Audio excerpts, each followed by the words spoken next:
ನಮಸ್ಕಾರ ಸ್ನೇಹಿತರೆ, ನಾನು ರತ್ನಾ ಕೇಶವ್. ಇಂದು ಯಾವುದೇ ಮಸಾಲೆಯನ್ನು ರುಬ್ಬದೆ ಸುಲಭ ರೀತಿಯಲ್ಲಿ ಚಿಕನ್ ಬಿರಿಯಾನಿ ಮಾಡಿಕೊಳ್ಳುವ ವಿಧಾನವನ್ನು ತಿಳಿಸುತ್ತಿದ್ದೇನೆ. ನಿಮ್ಮ ಅಗತ್ಯಕ್ಕೆ ತಕ್ಕಂತೆ ಬೇಕಾಗುವ ಸಾಮಗ್ರಿಗಳು: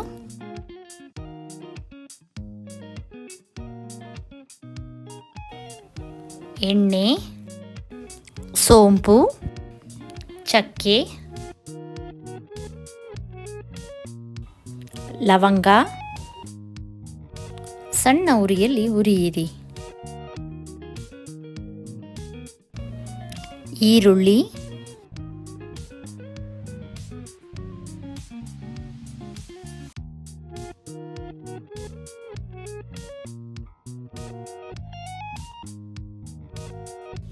ಹಸಿಮೆಣಸಿನಕಾಯಿ, ಅರಿಶಿನ ಪುಡಿ, ಟೊಮ್ಯಾಟೊ,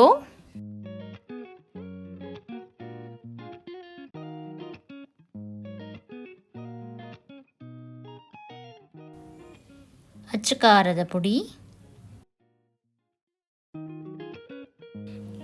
ಗರಂ ಮಸಾಲ, ಚಿಕನ್ ಮಸಾಲ, ಧನಿಯಾ ಪುಡಿ, ಶುಂಠಿ ಬೆಳ್ಳುಳ್ಳಿ ಪೇಸ್ಟ್,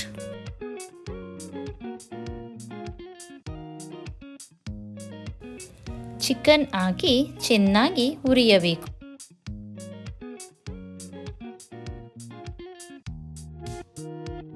ರುಚಿಗೆ ತಕ್ಕಷ್ಟು ಉಪ್ಪನ್ನು ಈಗಲೇ ಹಾಕಿಕೊಳ್ಳಬೇಕು.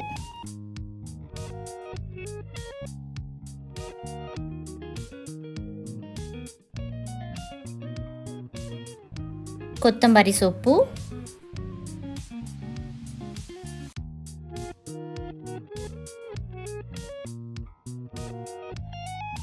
ಪುದೀನ ಸೊಪ್ಪು. 1 ಗ್ಲಾಸ್ ಅಕ್ಕಿಗೆ 2 ಗ್ಲಾಸ್ನಷ್ಟು ನೀರನ್ನು ಹಾಕಬೇಕು. ನೀರು ಕುದಿದ ನಂತರ ಮೊದಲೇ ನೆನೆಸಿಟ್ಟ ಅಕ್ಕಿಯನ್ನು ಹಾಕಬೇಕು.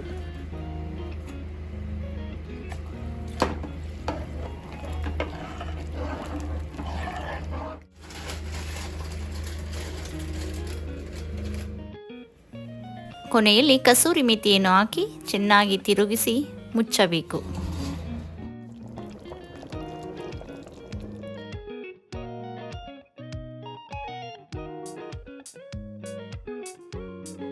ಮುಕ್ಕಾಲು ಭಾಗ ಅಕ್ಕಿ ಬೆಂದ ನಂತರ ಭಾರವಾದ ವಸ್ತುವನ್ನು ಪಾತ್ರೆಯ ಮೇಲಿಟ್ಟು ಸಿಮ್ ಮಾಡಿ 5 ನಿಮಿಷ ಬಿಡಬೇಕು.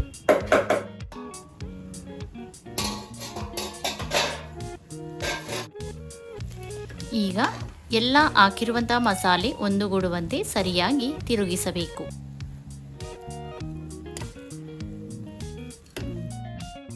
ಈಗ ಸುಲಭವಾದ ಚಿಕನ್ ಬಿರಿಯಾನಿ ರೆಡಿ. ಈ ವಿಡಿಯೋ ನಿಮಗೆ ಇಷ್ಟವಾಗಿದ್ದಲ್ಲಿ ದಯವಿಟ್ಟು ನನ್ನ ಚಾನೆಲ್ಗೆ ಸಬ್ಸ್ಕ್ರೈಬ್ ಮಾಡಿ ಹಾಗೂ ಕಮೆಂಟ್ ಮೂಲಕ ತಿಳಿಸಿ ನನಗೆ ಪ್ರೋತ್ಸಾಹ ನೀಡಬೇಕಾಗಿ ಕೇಳಿಕೊಳ್ಳುತ್ತೇನೆ.